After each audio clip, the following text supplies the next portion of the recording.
Hi అండి, అందరికీ welcome back to our channel Shaili's world. నేను మీ శైలజ. ఈరోజు నేను చేయబోతున్నాను chicken dum biryani, chicken curry, అలాగే పెరుగు రైతా. ఇప్పుడు ముందుగా ఆనియన్స్ బార్ కట్ చేసేసుకుని వేయించేసుకుందాం. బ్రౌన్ ఆనియన్స్ చేసుకోవడానికి వేయించుకుందాము. డీప్ ఫ్రై చేసుకుని ఆడ పెట్టుకుందాం పక్కన. తర్వాత గరం మసాలా చేసుకున్నాను, హోమ్ మేడ్ గరం మసాలా. ఇప్పుడు చికెన్ కడుక్కుందామండి. 1 kg చికెన్ తీసుకున్నాను. దీనిలో బాగా కడిగేసి 2-3 సార్లు దీనిలో సాల్ట్ ఒక half table spoon salt, half table spoon పసుపు వేసుకుని కలిపి పక్కన పెట్టుకుందాం. ఒక 10 minutes పెట్టుకొని తర్వాత దాన్ని మళ్ళీ వాష్ చేసుకోవాలండి, మ్యారినేట్ చేసుకున్నాను. ఇప్పుడు ఆనియన్స్ పెద్ద కట్ చేసుకున్నాను, పక్కన పెట్టుకున్నాను. అల్లం వెల్లుల్లి పేస్ట్ కూడా గ్రైండ్ చేసి పెట్టేసుకుందామండి. అల్లం వెల్లుల్లి పేస్టు దాంట్లోనే ధనియాలు కూడా ఒక గుప్పెడు వేసుకుంటానండి, కొంచెం మంచి ఫ్లేవర్ వస్తుంది. విడిగా ధనియాల పౌడర్ ఏమి వేసుకోవట్లేదండి. అది గ్రైండ్ చేసి పక్కన పెట్టుకున్నాను. ఇప్పుడు కొబ్బరి ఒక హాఫ్ చెక్క తీసుకుని అది కూడా గ్రైండ్ చేసి పక్కన పెట్టేసుకున్నాను. ఇప్పుడు ఆనియన్స్ సన్న రావడం చాపర్లో వేసి చాప్ చేసేసుకుందామండి. అలా పెద్దగా కట్ చేసుకున్నాయి, చిన్నగా చేసి. ఇప్పుడు టమాటోలు 2 తీసుకున్నానండి, దానిలోకి కట్ చేసి పక్కన పెట్టేసుకున్నాను. పచ్చిమిర్చి కూడా ఒక 4 తీసుకున్నాను. ఇప్పుడు కడిగి పెట్టుకున్న చికెన్ ఉంది కదండి, దాంట్లోనే ఒక 4 tablespoons స్పూన్స్ అల్లం వెల్లుల్లి పేస్ట్ వేసుకున్నాను. కొబ్బరి పేస్ట్ చేసి పెట్టుకున్నాను కదండి, ఒక 2 tablespoons వేసుకున్నాను. సాల్ట్ కూడా వేసుకుందామండి. ఇప్పుడు దీంట్లో ఒక 2 tablespoons సాల్ట్ వేసుకున్నానండి. దీంట్లోనే హాఫ్ టేబుల్ స్పూన్ పసుపు, గరం మసాలా ఒక 2 tablespoons వేసుకుందామండి. గరం మసాలా ఇంట్లోనే చేసి పెట్టుకున్నానండి, అందుకే కాటుకోండి. 2 tablespoons వేసుకుందాము. తర్వాత కావాలి కర్రీలో వేసుకోవచ్చు. 5 tablespoons కారం వేసుకున్నానండి. వేయించి పెట్టుకున్న బ్రౌన్ ఆనియన్స్ ఉన్నాయి కదండి, అవి కొన్ని వేసుకుందామండి. కొన్ని ఏమో బిర్యానీలోకి ఉంచుకుందాము, అవి కూడా వేసేసుకున్నానండి. ఇప్పుడు కొత్తిమీర, కట్ చేసి పెట్టుకున్న కొత్తిమీర, అలాగే పుదీనా, కొంచెం కరివేపాకు కూడా వేసేసుకుందామండి. మొత్తం అన్నీ వేసేసుకుందామండి. ఇప్పుడు లెమన్ తీసుకుందామండి. ఒక ఫుల్ లెమన్ తీసుకుని దీనిలో స్క్వీజ్ చేసేసుకుందామండి. మొత్తం ఫుల్ లెమన్ మొత్తం పిండేసేసుకుని బాగా కలిపేసుకుని మ్యారినేట్ చేసి పక్కన పెట్టుకుందామండి. మొత్తం 2 చెక్కలు పిండేస్తున్నానండి, చూసారు కదా. ఇలా పిండేసేసుకుని దీన్ని బాగా కలిపేసి గింజలు ఉన్నాయి కదండి, అవి తీసేస్తున్నాను. ఇదిగోండి, బాగా అడుగు నుంచి పైకి మొత్తం పట్టేటట్టు అల్లం వెల్లుల్లి పేస్ట్, కారం, ఉప్పు అన్నీ పట్టుకునేటట్టు బాగా కలిపేయాలండి. గరం మసాలా చికెన్లోకి వెళ్ళేటట్టు. దీన్ని ఒక 1/2 hour అన్నా మినిమం మ్యారినేట్ చేసి పక్కన పెట్టుకోవాలండి. బాగా కలిపేసుకుందామండి.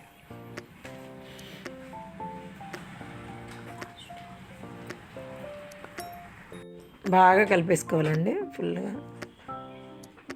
మినిమం 1/2 hour అన్నా నానబెట్టేసుకుందామండి. దీన్ని పక్కన పెట్టేద్దాం. బాగా అల్లం వెల్లుల్లి పేస్ట్ లోపలికి వెళ్ళిపోతుంది. ఇప్పుడు ఒక బాండీ పెట్టుకున్నానండి. ఇది బిర్యానీలో వేసుకునే చికెన్ అండి, అందుకని దీన్ని బాగా డ్రై రోస్ట్ లాగా చేసుకుంటాను. ఇంకా కర్రీకి వేరే దాంట్లో పెట్టుకుంటా, వేరే గిన్నెలో అది గ్రేవీ లాగా చేసుకుంటాను. దీనిలోనే ఆనియన్స్, ఒక ఆనియన్ వేసుకున్నానండి, చిన్న ముక్కలుగా కట్ చేసుకుని. దానిలో 1/2 tablespoon పసుపు, 1/2 tablespoon వేసేసుకున్నానండి.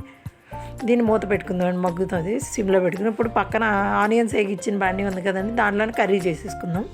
ఆయిల్ ఉంది కదండి, ఒక 4 tablespoons వరకు ఉంది. దానిలోనే మిగతా కట్ చేసుకున్న ఉన్నాయి కదండి ఆనియన్స్, ఒక 5 ఆనియన్స్ సన్నగా చాప్ చేసి పెట్టుకున్నాను. అవి ఒక 1 tablespoon పసుపు, 1/2 tablespoon సాల్ట్ వేసేసుకున్నానండి. దీన్ని కూడా బాగా కలిపేసేసుకుని సిమ్లో పెట్టుకుని మూత పెట్టుకుందామండి, మగ్గుతూ ఉంటుంది. ఆనియన్స్ బాగా మెత్తగా మగ్గిపోయి ఫ్రై అవుతేనే కర్రీకి బాగుంటుందండి, పచ్చిగా ఉన్నప్పుడు వేయకూడదు. దీన్ని కూడా మూత పెట్టేసుకుందామండి.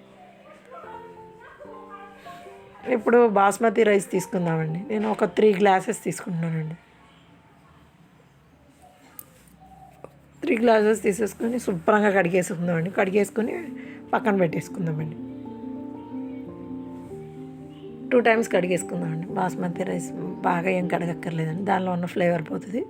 కడిగేసి పక్కన పెట్టుకున్నానండి. ఇప్పుడు ఇది రోస్టెడ్ చికెన్ కోసం పెట్టుకున్న దాంట్లో ఆనియన్స్ ఫ్రై అయిపోయినాయండి, గోల్డెన్ బ్రౌన్ వచ్చినాయి కదండి.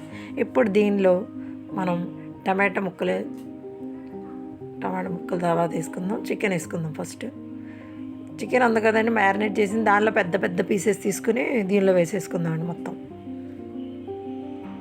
చిన్న పీసెస్ అన్నీ కర్రీ కోసం ఉంచుకుందామండి. దీనిలోనే పుదీనా, కొత్తిమీర, కరివేపాకు మొత్తం వేసేసుకుందామండి. ఇంకా కొంచెం అల్లం వెల్లుల్లి పేస్ట్ వేసుకున్నానండి, ఎందుకంటే రైస్లో వేస్తాం కొంచెం బాగా ఘాటుగా ఉండాలి. దీన్ని బాగా కలిపేసుకుందామండి. ఇట్లా బాగా కలిపేసేద్దాము. ఇది ఫ్రై అవుతూ ఉంటుంది. దీనిలోనే మనం ఇంకా కొంచెం కారం వేసుకుందామండి. కారం కొంచెం తక్కువైనట్టుంది, కాకుందాం. అలాగా రైస్లో వేస్తే కొంచెం కారం అన్న కావాల్సింది, అందుకనే వేసుకున్నానండి. ఇంకొక టేబుల్ స్పూన్ కారం వేసుకున్నాను. దీన్ని కూడా బాగా కలిపేసుకున్నాను. దీన్ని ఇప్పుడు 5-6 పచ్చిమిర్చి చీలికల్లాగా చేసుకుని వేసేసుకుందామండి. పచ్చిమిర్చీలు, టమాటో కూడా హాఫ్ చెక్క వేసుకున్నానండి. ఆ కొత్తిమీర కర్రీ కోసం ఉంచుకున్నాను. బాగా కలిపేసి లిడ్ పెట్టేసుకుందామండి. దీన్ని అలాగే ఒక 20 మినిట్స్ మగ్గనిద్దాం బాగా. ఇప్పుడు కర్రీ కోసం పెట్టుకున్న బాండీ ఉంది కదండి, దాంట్లో ఆనియన్స్ కూడా ఫ్రై అయినట్టున్నాయి, చూసారు కదా, లైట్గా వచ్చినట్టున్నాయి.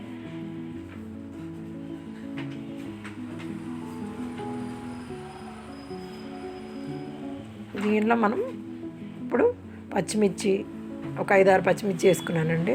టమాటా ముక్కలు 1.5 టమాటా ముక్కలు దీనిలో వేసేసుకున్నానండి. అవి కూడా బాగా కలిపేసి మళ్ళీ మూత పెట్టుకుందామండి. అవి కూడా మగ్గిపోతాయి, టమాటో మెత్తగా అయిపోవాలి. ఇవి మగ్గిపోయింది చూసారా. ఇప్పుడు చికెన్ మొత్తం వేసేసుకుందాం. మిగిలిన చికెన్ అంతా మ్యారినేట్ చేసుకున్నది దీనిలో వేసేసుకుందాము. వేసుకున్నాను కదండి. ఇప్పుడు దీనిలో కొత్తిమీర, కరివేపాకు, పుదీనా ఇవన్నీ వేసేసుకుందామండి. కొన్ని బ్రౌన్ ఆనియన్స్ ఉన్నాయి కదండి ఫ్రైడ్వి, అవి కూడా కొంచెం వేసుకుందాం.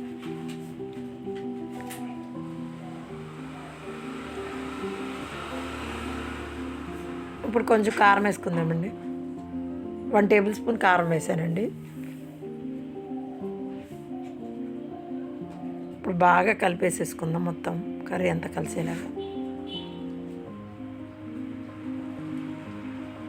బాగా మ్యారినేట్ అయింది కదండి. ఇప్పుడు చికెన్ మంచిగా అల్లం వెల్లుల్లి పేస్ట్ స్మెల్, మసాలా స్మెల్ వస్తుందండి. చికెన్ స్మెల్ రాకుండా ఉండదు. దాన్ని మూత పెట్టేసుకుందాం, మగ్గుద్ది. ఇదిగోండి రోస్టెడ్ చికెన్ రోస్ట్ అయిపోయింది కదండి. దీన్ని బంద్ చేసి పక్కన పెట్టేసుకుందాం. ఇప్పుడు ఒక గిన్నె తీసుకున్నానండి, నేను రైస్ కుక్కర్ గిన్నె తీసుకున్నాను. దాంట్లో ఒక్కొక్క డబ్బా ఒక్కొక్క ఇది వేసాను కదండి, గ్లాసు కానీ డబ్బా కానీ, దాంట్లోకి ఒక్కొక్క దానికి 2 గ్లాసులు పోసుకోవాలండి. ఇప్పుడు నేను 3 గ్లాసెస్ పోసాను కాబట్టి ఇప్పుడు 6 గ్లాసెస్ పోసుకున్నానండి వాటరు. దీంట్లోనే కోల్ గరం మసాలా మొత్తం వేసుకున్నానండి బిర్యానీవి. 1/2 టేబుల్ స్పూన్ అల్లం వెల్లుల్లి పేస్టు, కొత్తిమీర, పుదీనా వేసేసుకున్నానండి. సాల్ట్ దీంట్లో 2 టేబుల్ స్పూన్ సాల్ట్ పట్టిద్దండి, ఎందుకంటే వాటర్ ఉప్పగా ఉండాలండి. నాకు చూస్తేను దాని టేస్ట్ బాగా ఉన్నట్టు ఉండాలి. రైస్ వేసాక బాయిల్ అయ్యాక తగ్గిపోద్దండి. దీన్ని ఇలా బాగా మరిగిద్దామండి. దీంట్లో కొంచెం ఆయిల్ వేసుకుందామండి, రైస్ విడివిడిగా వస్తే. దీన్ని మూత పెట్టేద్దాం.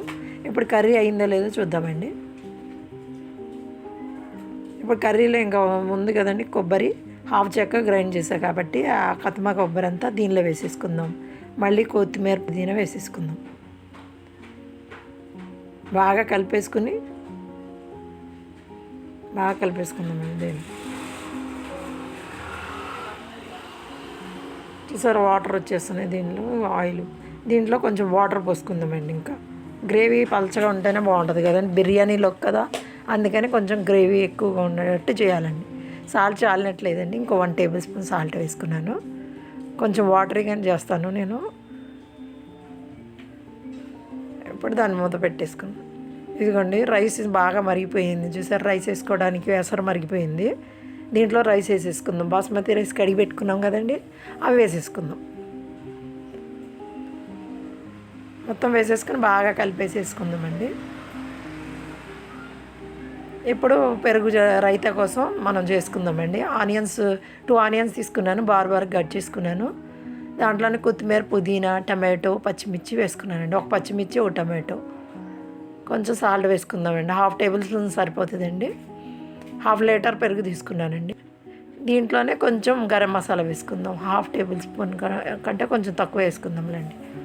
అంత వేసుకుందాము గరం మసాలా వేసుకుని బాగా పిసికేసుకుందాము. ఆనియన్స్ మొత్తానికి పట్టాలి సాల్టు, అది మసాలా. ఇప్పుడు కర్డ్ తీసుకుని దాంట్లో ఇదంతా వేసేసుకుందాం, కలిపేసుకున్నది. ఇప్పుడు కర్డ్లో వేసి బాగా కలిపేసుకుందాము. చూసారు కదండి, ఇలా థిక్గా చేసుకుంటే బాగుంటుంది బిర్యానీకి. దమ్ బిర్యానీ కదా, చికెన్ ఉంది కదా, థిక్గా చేసేసాను పెరుగు రైతా. ఇదిగోండి రైస్ 70% కుక్ అయిపోయింది కదండి. ఇప్పుడు దమ్ చేసుకుందామండి. ఇప్పుడు రైస్ ఒక లేయర్ వేసుకుందాము. ఇంకో రైస్ కుక్కర్ బౌల్ తీసుకున్నాను, దాంట్లో రైస్ ఒక లేయర్ వేసేసుకున్నాను.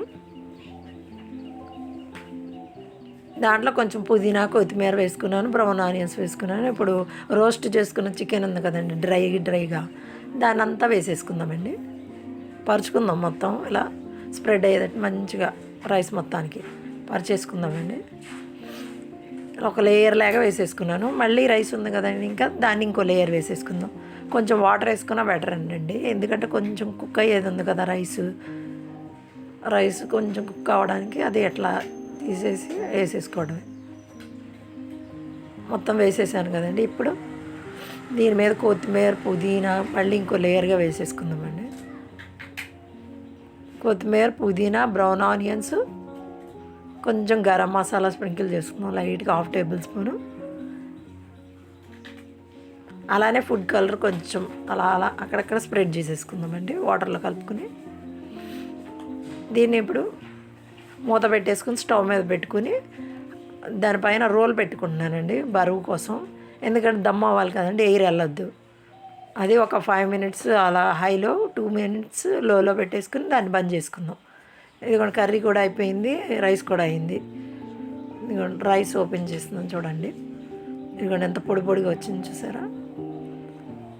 దీన్ని ఇంకో బౌల్లోకి ట్రాన్స్ఫర్ చేసుకుందామండి. కొంచెం ఇదిగోండి పీసెస్ కూడా చూపిస్తాను మీకు, బాగా కుక్ అయ్యి సాఫ్ట్గా వచ్చినాయండి.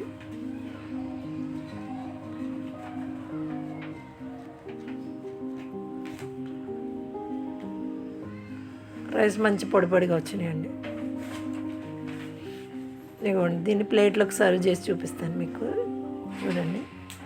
ఇదిగోండి రైసు చికెన్ పీసులు కూడా వేస్తున్నాను. కర్రీ చూసారా, గ్రేవీగా చేశాను. అలాగే పెరుగు రైతా కూడా పెట్టాను. చూసారు కదండి. మీకు అందరికీ నా వీడియో నచ్చినట్టయితే లైక్ చేయండి, షేర్ చేయండి, కామెంట్ చేయండి. తప్పకుండా బెల్ ఐకాన్ మాత్రం కొట్టడం మర్చిపోకండి. నా నోటిఫికేషన్స్ పెట్టగానే నేరుగా ఫస్ట్ మీకు వస్తాయండి. ఎప్పుడైనా సరే బెల్ ఐకాన్ మాత్రం కొట్టడం మర్చిపోకండి. థ్యాంక్ యూ అండి. Thank you for watching my videos. Thank you. చూసారా ఎంత యమ్మీగా ఉందో.